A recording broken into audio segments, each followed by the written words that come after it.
Признаки женской измены.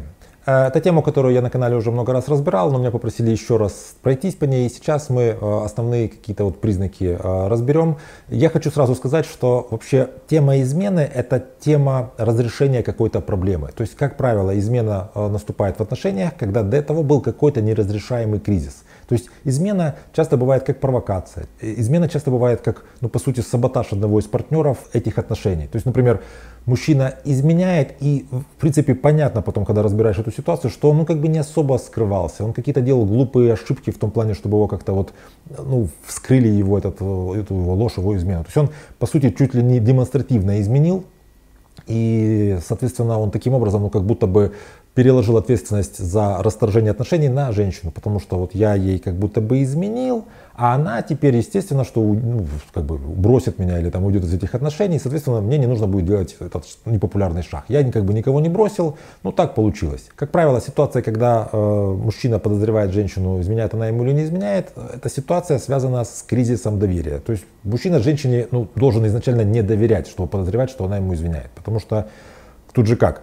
Он ее прямо спрашивает: ты мне изменяешь? Она говорит: нет. И он начинает думать: так, если она мне не изменяет, она скажет, что нет. Если она мне изменяет, она тоже скажет, что нет. То есть получается, что разговаривать с ней смысла нет. Видите, доверия нет. Нет доверия, когда мне даже задавать вопросы нечего. Меня зовут Евгений Масеев, я психотерапевт, эксперт по отношениям. И сегодня мы с вами разбираем основные признаки женской измены, которые можно так в совокупности, если их набрать, как-то начинать думать о том, что, возможно, ваша женщина изменяет. Если вам эта тема интересна, ставьте лайк, поделитесь этим видео в своих соцсетях, и мы начинаем. Первый признак женской измены, то, на что стоит обратить внимание, это если женщина стала безразлична. Дело в том, что понятно, что если просто женщина стала безразлична к вам, вы понимаете, что ее как-то не волнуют ни ваши какие-то попытки сблизиться, и она стала более безразлично относиться к тем вещам, на которые раньше она, предположим, негативно реагировала. То есть вы раньше, когда позже приходили, она устраивала вам скандал, а сейчас вы приходите позже, она пришел себе и пришел. Это не означает, что она вам изменяет, но если появилось безразличие, то это означает, что риск возможной измены, риск того, что ваши отношения идут к тому, что вы будете отдаляться друг от друга, этот риск повышается. Ваша женщина не хочет обсуждать совместные планы. Дело в том, что у женщин эмоциональность более развита, чем у мужчин, и у женщин чаще мышление такое более образное. То есть мужчина, когда планирует какие-то планы и предлагает их обсудить, он в голове видит такой как органайзер, что нужно сделать, есть проблемы, как эти проблемы решить. Женщина же представляет какие-то образы. То есть, например, поездка, она представляет себе образ, например, эти ландшафты, какой будет номер, еще что-то. Соответственно, если она вам изменяет, то ей будет неприятно обсуждать с вами какие-то совместные планы, потому что ей нужно представлять картинки, которые являются конкурирующими к тем картинкам, которые она представляет в той своей жизни, где она вам изменяет. То есть, грубо говоря, она себе с этим мужчиной представляет какие-то планы на будущее, и они ей кажутся какими-то яркими, красочными, образными, а вы ей предлагаете пообсуждать планы, которые являются как будто бы исключающими то, о чем она думает. Соответственно, ей будет неприятно обсуждать планы, она будет как-то отговариваться: я не знаю ничего, не сейчас, давай чуть позже, то есть какое-то все не к месту, все не ко времени. Ваша женщина стала нарядная. Вы замечаете, что она какая-то больше внимания уделяет тому, как она выглядит. Вы замечаете, что она, например, на работу, куда она всегда ходила так утилитарно одеваясь, как-то так, просто удобно, начинает как-то душиться, как-то одеваться более красиво. То есть вы замечаете, что она в своем образе, как будто бы какое-то послание несет. Потому что когда женщина идет на свидание с мужчиной, который ей интересен, который ей симпатичен, она старается как-то так выглядеть, чтобы ее, встречают по одежке, чтобы то, как она выглядела, ее образ уже сам по себе, это какое-то такое послание, какой-то такой преконтакт. Мы еще с тобой не говорим, но ты на меня смотришь, а я так одета.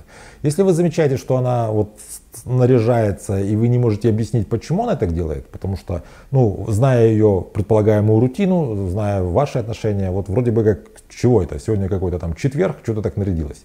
Скорее всего, у нее, есть какие-то дела, о которых она вам не говорит. Когда у женщины есть отношения, женщина, как правило, между встречами все равно находится в этих отношениях. Она себе представляет этого человека, вспоминает, как они разговаривали. Это образное мышление. И со стороны эта женщина может выглядеть как такая влюбленная и рассеянная. Понятно, что, конечно, женщины стараются эти вещи как-то скрывать. Вообще любой человек будет стараться как-то вести себя так, как обычно, грубо говоря, а не так, чтобы по нему было видно.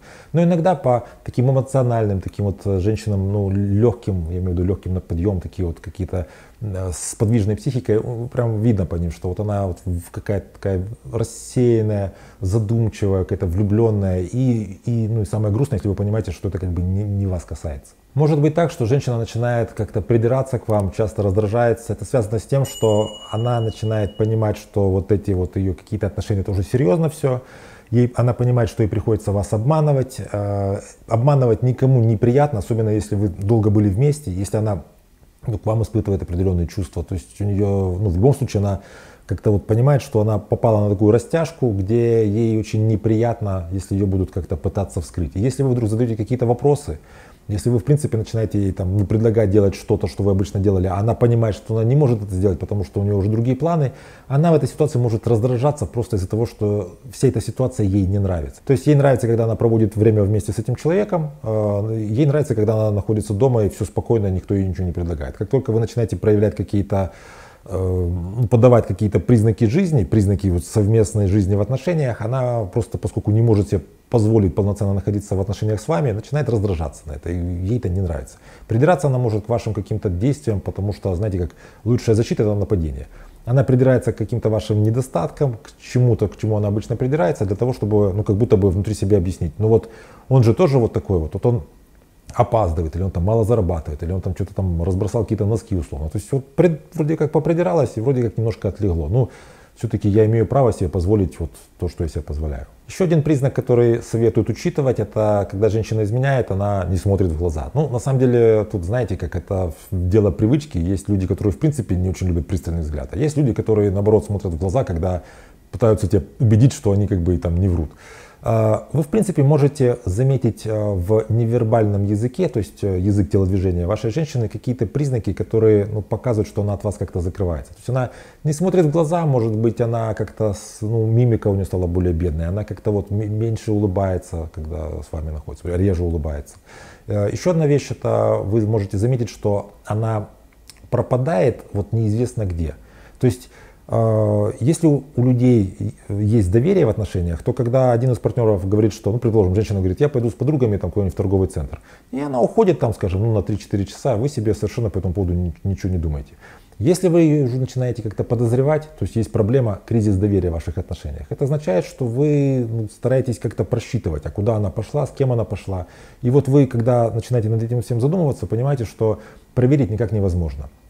Она с какой-то подружкой едет туда, где, например, нет связи, или, например, она идет с подружкой куда-то, где они чем-то занимаются, но вы как бы, собственно, этой подружке не очень доверяете. Вы ее или не очень хорошо знаете, ну или знаете, что эта подружка скорее будет вас обманывать, чем, ну, вашу женщину, свою подругу. То есть, если ваша женщина где-то пропадает, и вы так вот сходу, без там, того, чтобы нанять детектива, не можете проверить, где она пропала, ну также вот в совокупности можно все это добавить, что вот это еще один такой пунктик, что вот возможно она вам изменяет. Ключевой момент вообще в женской измене, вообще в любой измене, это кризис доверия, как я уже говорил. Часто бывает так, что измена — это уже просто, ну, такой последний, так сказать, вздох умирающих, находящихся до того в длительном кризисе отношений. Поэтому измена сама по себе очень неприятной, преисполненной такими очень высокоинтенсивными, часто негативными и противоречивыми эмоциями момент, но надо понимать, что вот измена, как правило, происходит в ситуации, когда уже есть какой-то кризис. Поэтому если вы прямо вот сейчас, в сию минуту, подозреваете вашу женщину в том, что она изменяет вам, возможно, она вам еще и не изменяет, но вы уже находитесь в кризисе, и вам уже нужно что-то с этим делать. Вам нужно как-то с ней разговаривать, как-то находить точки соприкосновения. Если вы можете с ней прямо говорить, нужно об этом говорить. Если не можете, ну, значит, нужно пойти к специалисту, чтобы через какого-то как бы медиатора вы могли вместе, ну, как-то понимать, что с вами происходит, и искать какие-то способы налаживания этого вот контакта. Потому что, ну, по сути, это же как происходит? Люди изменяют тогда, когда есть желание в близости, есть желание в привязанности, но со своим, ну, как бы номинальным партнером я не могу это реализовать, и она реализуется куда-то вот в третью сторону. Это важная тема, если вы тоже так считаете, поставьте лайк под видео, потому что, ну, я буду благодарен, я понимаю, что эта тема важна. Поделитесь в своих соцсетях, чтобы больше людей его посмотрели. Подпишитесь на мой канал, чтобы не пропускать другие мои видео. Берегите себя и своих близких, и до встречи в следующих выпусках.